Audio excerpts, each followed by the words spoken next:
High বন্ধুরা এবং বান্ধবীরা, যেহেতু আমি দেশের বাইরে আছি, বিভিন্ন দেশের মানুষ, বিভিন্ন এলাকার মানুষ, অঞ্চলের মানুষের সাথে পরিচয় হয় আর কি। সেই হিসাবে আসলে এই রাস্তাঘাটে চলতে ফিরতে অনেক মানুষের সাথে গল্প গুজব করি। আজকে কাজ শেষে কফি টাইমে একটু নিচে নামছি। হুট করে মনে করেন আমাদের একটা দেশি ভাইয়ের সাথে দেখা।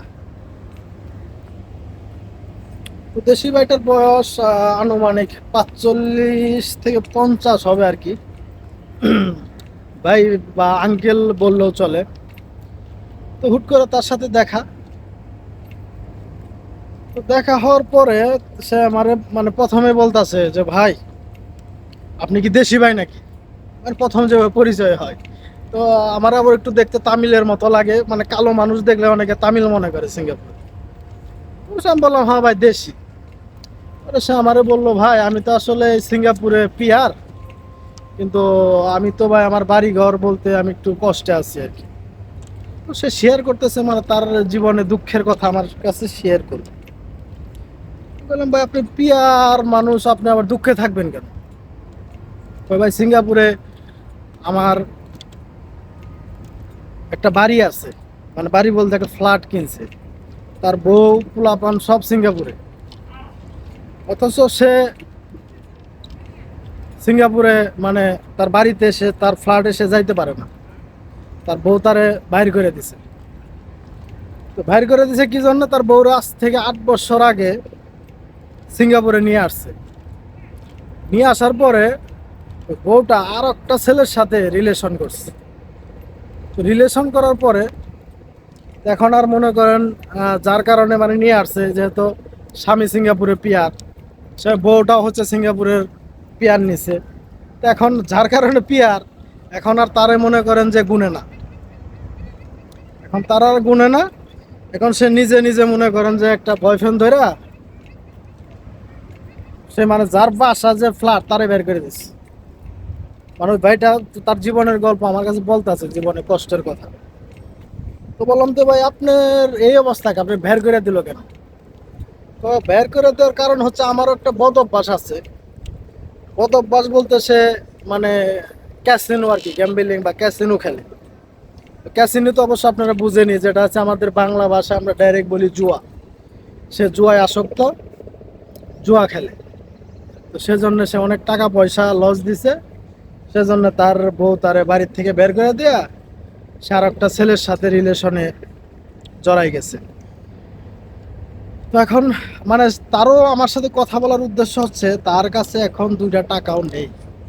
সে যে একটা সিগারেট খাবে, তে আমার কাছে প্রথমে বললো যে ভাই আমার কি 2টা টাকা দিতে পারবে না, $2। ও দেশি মানুষ, তো লন, দিলাম $2। তো $2 দেওয়ার পরে আমি মানে সে যে পিয়ার আমি বিশ্বাস করব কিনা, মানে সে বিশ্বাস যাতে আমি মানে যদি অনবিশ্বাস করি যে একটা পিয়ার মানুষ আমার কাছ থেকে $2 নাই। তো সে কি করলো, তার পিয়ারের যে কার্ডটা সিঙ্গাপুরের সেটা আমাকে দেখাইলো। পর আমি বললাম যে ভাই আসলে আপনি সিঙ্গাপুর আসছেন কত বছর হইলো? তবে আমি সিঙ্গাপুর আছি 32 বছর যাবত। আমি মেরিন সাইড আগে ইঞ্জিনিয়ার ছিলাম। তো এখন আমার মানে হার্ট অপারেশন হয়েছে, সেজন্য আসলে ওই জায়গায় সে কাজ কাম করতে পারে না। এখন সে মানে পার্ট টাইম হিসাবে ওই মেরিনের বিভিন্ন মানে গার্ডেন দা পরে থাকে।